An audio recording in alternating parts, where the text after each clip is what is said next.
कभी कभी समय नहीं होता रिश्तों को सुधारने के लिए। अब ये लगता है कि बस तत्काल कुछ हो जाए। जरा सोचना, रिश्ता, संबंध, प्यार अगर हद से ज्यादा खराब हो जाए और तत्काल ठीक करना हो तो क्या करें? कान के पीछे हाथ लगा करके आपको ये शब्द बोलना है। आपको पता है, सॉरी बोलने के लिए कान में हाथ लगाते हैं। आपको पता है, नमाज पढ़ने के लिए कान में हाथ लगाते हैं। आपको मालूम है, गुरुमंत्र कान में दिया जाता है। जनेऊ लोग कान में ही चढ़ाते हैं। कान से संबंधित बहुत सारी ऐसी बातें हैं जो तुम्हें नहीं पता। आज वो सब रहस्य पता चलेगा और कान के पीछे हाथ लगाकर ये शब्द बोलते ही तुम्हारे प्यार को तुम्हारे पास आना ही पड़ेगा। जानिए तरीका।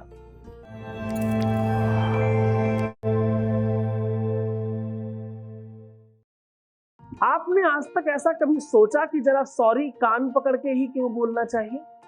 आपने कभी ऐसा सोचा उठक बैठक कान पकड़ करके ही क्यों लगाई जाती है? आपने कभी ऐसा सोचा कि ब्राह्मण लोग अपना जनेऊ कान पर क्यों चढ़ाते हैं लघु संज्ञा दीर्घ संज्ञा जाने के पहले?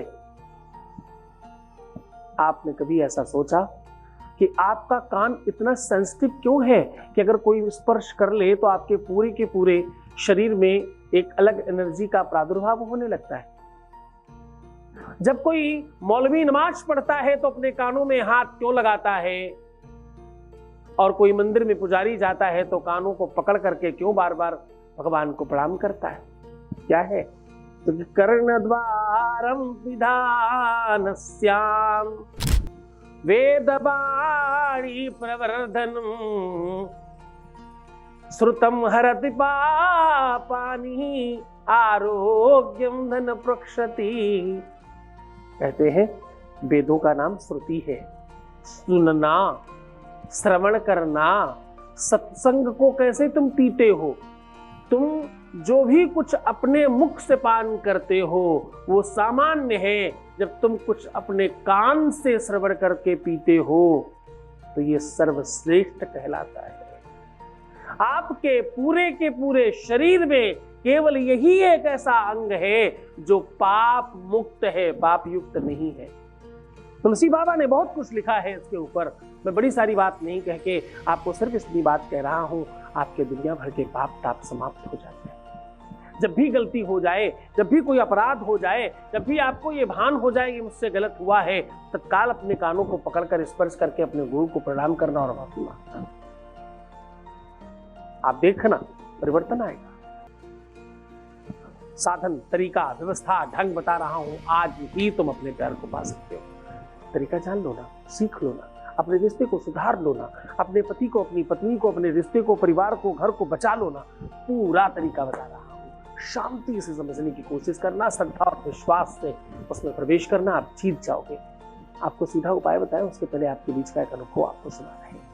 आपके बीच का अनुभव आपके साथ साझा कर रहे हैं। Voice message please. प्रणाम गुरुजी, बहुत बहुत धन्यवाद। मैं जिस हालत में आपके पास आई थी, मेरी तो जिंदगी ही रुक गई थी। तो आपके पास आने के बाद आपने जो जो मेरे को करने को बोला है गुरुजी, उससे मेरी नेगेटिविटी, डर, भ्रम, हैंस सब कुछ ठीक हो चुका है। ठीक है, और मेरी दिनचर्या और रात को सोना वो भी सारा कुछ ठीक हो जा रहा है। गुरुजी, इन सारी चीज़ों के लिए तो मैंने आपसे कुछ मांगा ही नहीं था। जिस चीज़ के लिए मैं आपके पास आई वो तो मेरे को पूरा विश्वास हो चुका है कि वो भी ठीक हो ही जाएगी।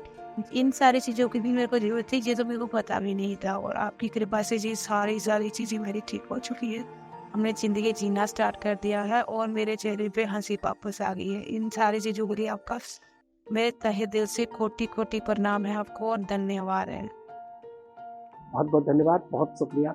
हमने वो इलाज कर लिया है अब जिस वजह से सब खराब हो रहा था। अब वो इलाज बाकी है तो तुम चाहते हो। बहुत धन्यवाद जुड़ने के लिए। अब मैं कह रहा हूं कि अपने कान पकड़ करके ये शब्द बोल दीजिएगा। आपका अपना काम, आपका अपना व्यवस्था मजबूत हो जाएगी। आपका प्यार आपको मिलेगा, आपका रिश्ता ठीक हो जाएगा, आपका संबंध मजबूत हो जाएगा। आपके रिलेशन में जो तुम चाहोगे वही होगा। तुम्हारे प्यार को तुम्हारे पास वापस आना ही पड़ेगा, संदेह नहीं कर सकते इस बात में। उपाय बता रहा हूं। आपको करना क्या है, आपको अपनी मिडिल फिंगर और रिंग फिंगर दोनों कान के पीछे लगा लेना है। अब आपको इंगेस्ट फिंगर, जिसे तर्जनी कहते हैं, और छोटी वाली उंगली आसमान में उठा के रखनी है। अब ऐसे ही बिल्कुल जैसे मैंने किया है ऐसे ही करके चुपचाप बैठ जाइए। पहले तो जब तक आपका मन शांत नहीं हो जाता तब तक आप ओम नमः शिवाय, ओम नमः शिवाय, ओम नमः शिवाय बोलते रहिए। जब आपका मन थोड़ा शांत लगे और आपको जहां पर आपने हाथ रखा है वहां थोड़ा सा रिलैक्स लगे, क्योंकि जब आप रखोगे वहां तक थोड़ा पेन लगेगा आपको, जब रिलैक्स लगे और अच्छा लगने लगे तब जो मैं शब्द कह रहा हूं ये आपको शब्द बोलना है। लेकिन इस शब्द के पहले 7 बार अपने पार्टनर का नाम लेकर के आपको पुकारना है, बोलना है, अपनी बात कहनी है, उसके बाद ये शब्द बोलना है।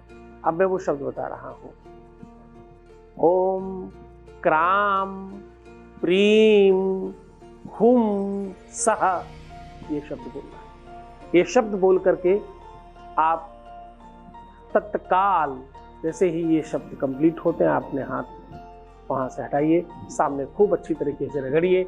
ऐसा सोचिए, ऐसा मानिए कि बहुत कुछ हाथ में लगा है और उसे आपको झाड़ना है। रगड़ कर ऐसे रगड़ करके झाड़िए और फट स्वाहा फट स्वाहा फट स्वाहा 3 बार बोलिए। ऐसा करके आप आराम से थोड़ी देर शांति से भगवान के मंदिर में बैठिएगा। उसके बाद अपनी दिनचर्या कर सकते हैं।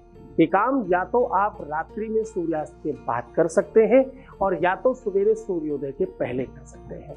दोनों में से जब भी चाहे, जैसे चाहे वैसे करें, बस पूरी मन से, पूरी श्रद्धा और पूरे विश्वास के साथ करना। जीत सकते हो तुम। जीतना तुम्हारे अपने हाथ में है।